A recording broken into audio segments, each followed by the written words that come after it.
KSEB നൽകുന്ന വൈദ്യുതി bill സംബന്ധിച്ചും അതിന്റെ വിവിധ ഘടകങ്ങളെക്കുറിച്ചും പല ഉപഭോക്താക്കൾക്കും സംശയമുണ്ട്. ഇത് സംബന്ധിച്ച് നിരവധി വ്യാജ സന്ദേശങ്ങൾ നവമാധ്യമങ്ങളിൽ പ്രചരിക്കുന്നുമുണ്ട്.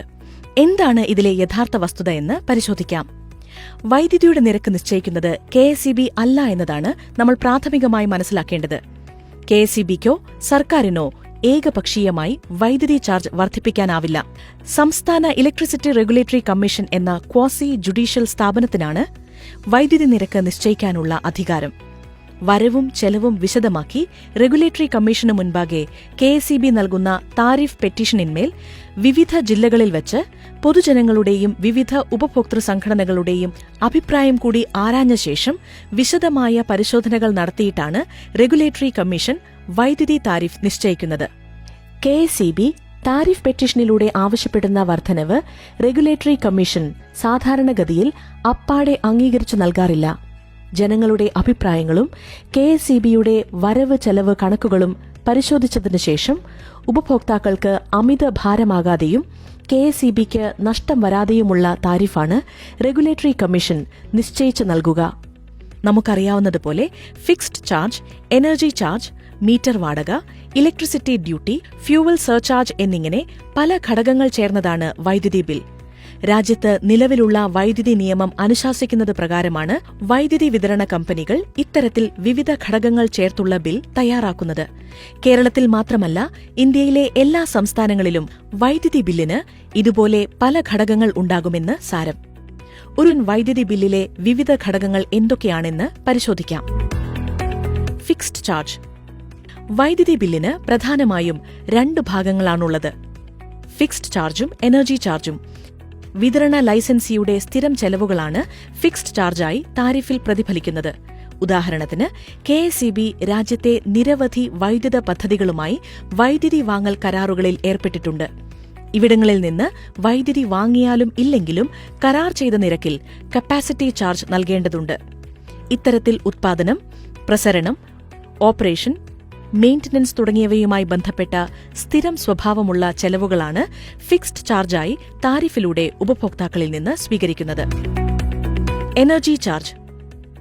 ഉപഭോക്താവ് ഒരു ബില്ലിംഗ് കാലയളവിൽ എത്രമാത്രം വൈദ്യുതി ഉപയോഗിച്ചു എന്നതിനെ അടിസ്ഥാനമാക്കിയാണ് എനർജി ചാർജ് കണക്കാക്കുക.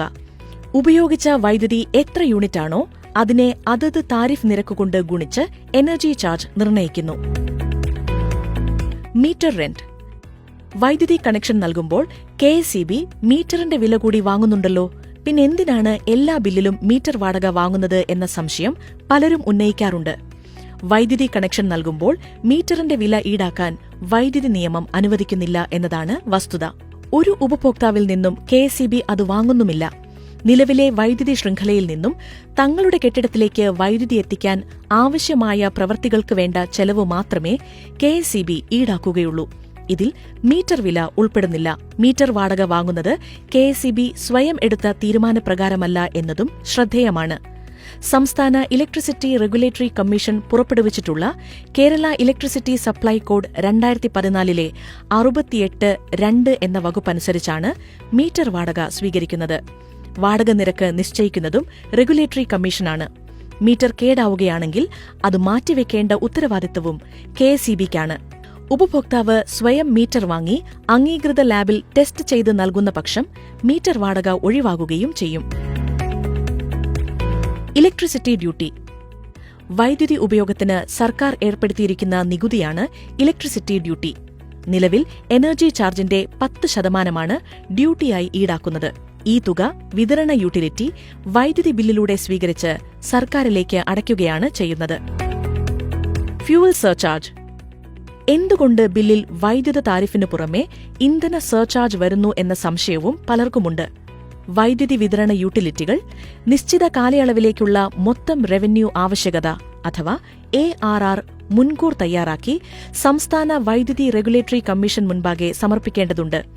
ഏതെല്ലാം സ്രോതസ്സുകളിൽ നിന്ന് വൈദ്യുതി വാങ്ങാൻ ഉദ്ദേശിക്കുന്നു, അവ ഓരോന്നിനും പ്രതീക്ഷിക്കുന്ന ചെലവ് എന്നിവ കൂടാതെ ഓപ്പറേഷൻ ആൻഡ് മെയിന്റനൻസ് ചെലവ്, ഭരണപരമായ ചെലവുകൾ, പൊതുചെലവുകൾ എന്നിങ്ങനെ എല്ലാ വിവരങ്ങളും സാമാന്യ തത്വങ്ങളുടെയും മുൻ അനുഭവങ്ങളുടെയും അടിസ്ഥാനത്തിൽ കണക്കാക്കി ARRൽ ഉൾപ്പെടുത്തും. ഇത് വിശദമായി പരിശോധിച്ച് പബ്ലിക് ഹിയറിംഗിലൂടെ പൊതുജനങ്ങൾക്കും ഉപഭോക്താക്കൾക്കും പറയാനുള്ളതും കേട്ടതിനു ശേഷമാണ് റെഗുലേറ്ററി കമ്മീഷൻ വരും വർഷങ്ങളിലേക്ക് വൈദ്യുതി താരിഫ് അനുവദിച്ചു നൽകുന്നത്. ഇങ്ങനെയൊക്കെയാണെങ്കിലും യഥാർത്ഥ സാഹചര്യത്തിൽ മുൻകൂട്ടി കണക്കാക്കിയ ചെലവുകളിൽ നിന്നും ഏറ്റക്കുറച്ചിലുകൾ സ്വാഭാവികമാണ്. മഴയുടെ അളവ് പ്രതീക്ഷിച്ചതിലും കുറയുക, വിപണിയിൽ കൽക്കരിയുടെ വില ക്രമാതീതമായി ഉയരുക എന്നിങ്ങനെ നിരവധി കാരണങ്ങളാൽ ചെലവ് കൂടാം. ഇത്തരത്തിൽ വൈദ്യുതി വാങ്ങൽ ചെലവിലും ഇന്ധന ചെലവിലും വ്യതിയാനമുണ്ടെങ്കിൽ ഇന്ധന സർചാർജ് അപേക്ഷകളിലൂടെ ത്രൈമാസ ക്ലെയിമുകൾ സമർപ്പിക്കണം എന്നാണ് നിയമം അനുശാസിക്കുന്നത്.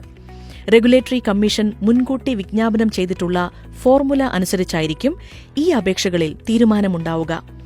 ഇത്തരത്തിൽ വൈദ്യുതി അധികമായി കൂടിയ വിലയ്ക്ക് വാങ്ങേണ്ടി വന്നതിന്റെ കണക്കുകൾ പരിശോധിച്ച് റെഗുലേറ്ററി കമ്മീഷൻ ഉത്തരവ് നൽകിയതു പ്രകാരമാണ് വൈദ്യുതി ബില്ലിൽ ഇന്ധന സർചാർജ് ഈടാക്കുന്നത്. Auto adjustment fuel surcharge. Regulatory കമ്മീഷനുകളുടെ പരിശോധനകൾക്ക് ശേഷം മാത്രം ഇന്ധന സർചാർജ് പിരിച്ചെടുക്കാൻ അനുവദിക്കുന്നത് കാലതാമസമുണ്ടാക്കുമെന്നും ആയത് വിതരണ കമ്പനികളുടെയും ഉത്പാദന കമ്പനികളുടെയും നിലനിൽപ്പിനെ തന്നെ ബാധിക്കും എന്നും കണ്ടെത്തിയ കേന്ദ്ര സർക്കാർ ഇതു സംബന്ധിച്ച ചട്ടങ്ങളിൽ ചില ഭേദഗതികൾ 2022 ഡിസംബറിൽ നടപ്പിലാക്കിയിരുന്നു. ഇതുപ്രകാരം അധികമുണ്ടായ ചെലവ് റെഗുലേറ്ററി കമ്മീഷന്റെ മുൻകൂർ അനുമതി കൂടാതെ തന്നെ നിശ്ചിത മാനദണ്ഡം അനുസരിച്ച് പിരിച്ചെടുക്കാൻ വിതരണ കമ്പനികളെ അനുവദിക്കുകയുണ്ടായി. കേരളത്തിൽ ഇത് നടപ്പിലാക്കിയപ്പോൾ ഒരു മാസം യൂണിറ്റ് ഒന്നിന് പരമാവധി 10 പൈസ മാത്രമേ ഈ വിധത്തിൽ പിരിച്ചെടുക്കാവൂ എന്ന് നിഷ്കർഷിച്ചിരുന്നു. ഇതാണ് ഓട്ടോ അഡ്ജസ്റ്റ്മെന്റ് ഫ്യൂവൽ സർചാർജ്. ഇത് രണ്ടുമല്ലാതെ മറ്റൊരു സർചാർജ് കൂടി ബില്ലിൽ കണ്ടേക്കാം. അതിന്റെ പേര് ലേറ്റ് പേയ്മെന്റ് സർചാർജ് എന്നാണ്.